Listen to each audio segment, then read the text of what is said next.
అయితే ఢిల్లీలో అఖిలపక్ష సమావేశం ప్రారంభమైంది. కేంద్ర మంత్రి రాజ్నాథ్ సింగ్ అధ్యక్షతన అఖిలపక్ష సమావేశం జరుగుతోంది. రేపటి నుంచి ప్రారంభం కానున్న పార్లమెంట్ సమావేశాలు సజావుగా సాగేందుకు సహకరించాలని ప్రతిపక్షాలను ప్రభుత్వం కోరనుంది.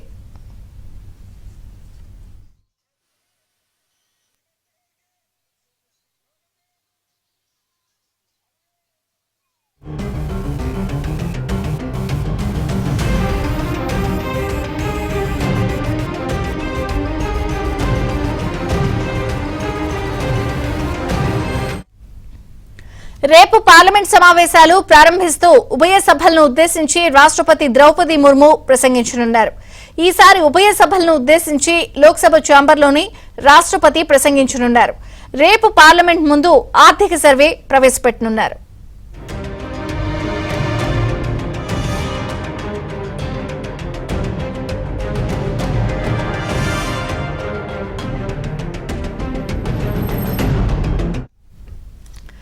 ఫిబ్రవరి 1న కేంద్ర ఆర్థిక మంత్రి నిర్మల 2025 సంవత్సరం కేంద్ర బడ్జెట్ ను ప్రవేశపెడతారు. నిర్మల రికార్డు స్థాయిలో వరుసగా 8వ బడ్జెట్ ప్రవేశపెట్టనున్నారు. 2019 నుంచి కేంద్ర ఆర్థిక మంత్రిగా నిర్మలా సీతారామన్ కొనసాగుతున్నారు.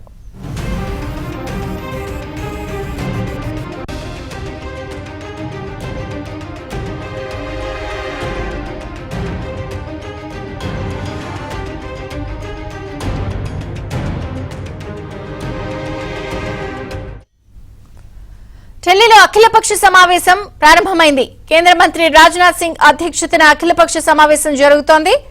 రేపటి నుంచి ప్రారంభం కానున్న పార్లమెంట్ సమావేశాలు సజావుగా సాగేందుకు సహకరించాలని ప్రతిపక్షాలను ప్రభుత్వం కోరనుంది.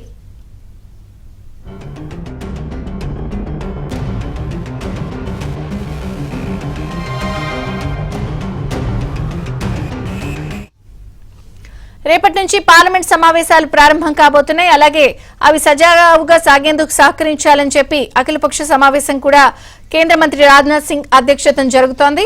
పూర్తి వివరాలు మా ప్రతినిధి ఢిల్లీ నుంచి సతీష్ అందిస్తారు. సతీష్,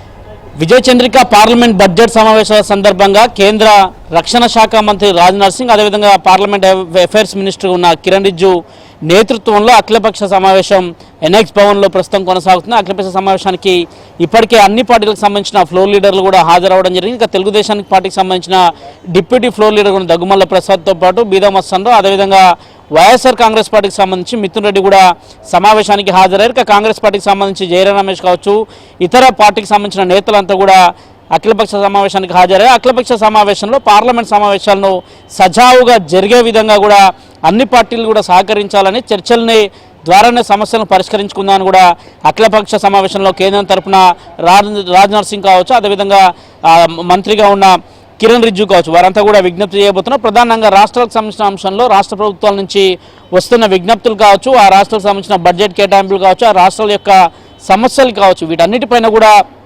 కూలంకుషంగా కూడా దాదాపు 2.5 గంటల పాటు కూడా అఖిలపక్ష సమావేశంలో చర్చించబోతున్నారు. ఇక ఆంధ్రప్రదేశ్ రాష్ట్రానికి సంబంధించిన విషయంలో ఇప్పటికే గత పార్లమెంట్ బడ్జెట్ సమావేశాల సందర్భంగా సమావేశంలో కూడా 15,000 కోట్ల రూపాయలు ఆంధ్రప్రదేశ్ రాష్ట్రానికి అమరావతికి నాటి సందర్భంలో కేంద్ర ప్రభుత్వం కేటాయించింది. అదేవిధంగా రాష్ట్రం గత 5 ఏళ్లలో ఏ విధంగా వెనక్కిపోయిందనే అంశాన్ని కూడా ఈరోజు అఖిలపక్ష సమావేశంలో టీడీపీ ఎంపీ దగ్గుమల్ల ప్రసాద్ కూడా వివరించబోతున్నారు. రాష్ట్రానికి మరింత సహాయం కూడా కేంద్ర ప్రభుత్వం అందించాల్సి ఉంటుంది. పోలవరం నిర్మాణమే కావచ్చు, అమరావతి రాజధాని నిర్మాణమే కావచ్చు, అదేవిధంగా అనేక అంశాలు కావచ్చు. అమరావతి గత 5 ఏళ్లలో ఏ విధంగా అభివృద్ధి కుంటుపడిపోయింది, ప్రస్తుతానికి కేంద్ర ప్రభుత్వం ఏ విధంగా సహాయం అందిస్తే అమరావతి యొక్క రాజధాని నిర్మాణం ఏ విధంగా జరగబోతున్న అంశాలను కూడా ఈరోజు అఖిలపక్ష సమావేశంలో వివరించబోతున్నారు. అనంతరం రేపు ఉభయ సభలను ఉద్దేశించి రాష్ట్రపతి ద్రౌపది ముర్ము ఉదయం 11 గంటలకు పార్లమెంట్లో ఉన్న ఉభయ సభలను ఉద్దేశించి కూడా ప్రసంగించబోతున్నారు. ప్రభుత్వం ఏ విధంగా కార్యక్రమాలు నిర్వహిస్తుంది, ఏ విధంగా ప్రజలకు సంక్షేమ పథకాలు అందిస్తుందన్న అంశంపైన కూడా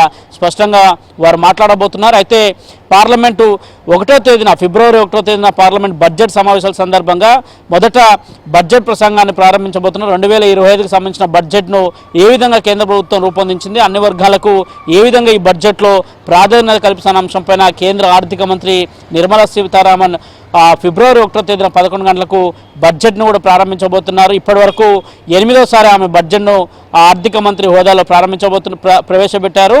ఈ సమావేశంలో మాత్రం బడ్జెట్కి సంబంధించిన అంశాలు మాత్రం అన్ని రాష్ట్రాలకు కూడా ముఖ్యంగా దేశవ్యాప్తంగా కూడా బడ్జెట్ను ఈసారి కొంత ప్రతిష్టాత్మకంగా తీసుకున్నాం, అన్ని వర్గాలను దృష్టిలో పెట్టుకొని బడ్జెట్ను రూపొందిస్తున్నామని కూడా కేంద్రం చెప్తున్న నేపథ్యంలో కేంద్ర సతీష్, ఒక్క విషయం ఆర్థిక మంత్రి చెప్పండి, నిర్మలా ఈసారి సీతారామన్ ప్రధానంగా ప్రవేశపెట్టే పార్లమెంట్ బడ్జెట్ సమావేశాల్లో చర్చకు వచ్చే అంశాలు ఏవేవి? ఎందుకంటే ఈ రోజు ఇప్పుడు అఖిలపక్షం జరుగుతోంది కాబట్టి డెఫినెట్ గా ప్రిపరేషన్ ఉంటుంది. ఏ అంశాలు ఈసారి ప్రధానంగా వెళ్ళబోతోంది ప్రభుత్వం?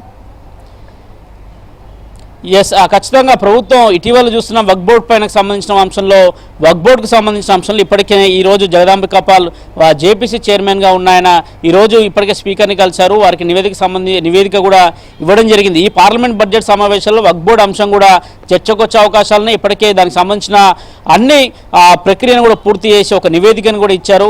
అదేవిధంగా 1 నేషన్ 1 ఎలక్షన్ సంబంధించిన అంశంలో గతంలో జేపీసీకి పంపించడం జరిగింది. ఆ జేపీసీ సమావేశానికి సంబంధించిన అంశంలో కూడా ఎలాంటి నిర్ణయాలు తీసుకుంటున్నారు, ఏ విధంగా ముందుకు వెళ్ళాలనే అంశాలను కూడా చర్చించబోతున్నారు.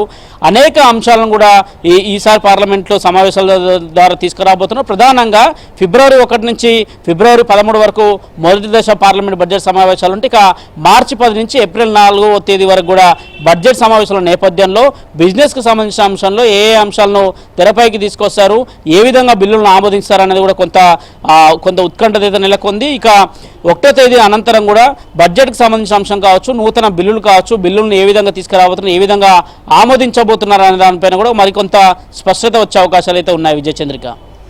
Thank you Satish.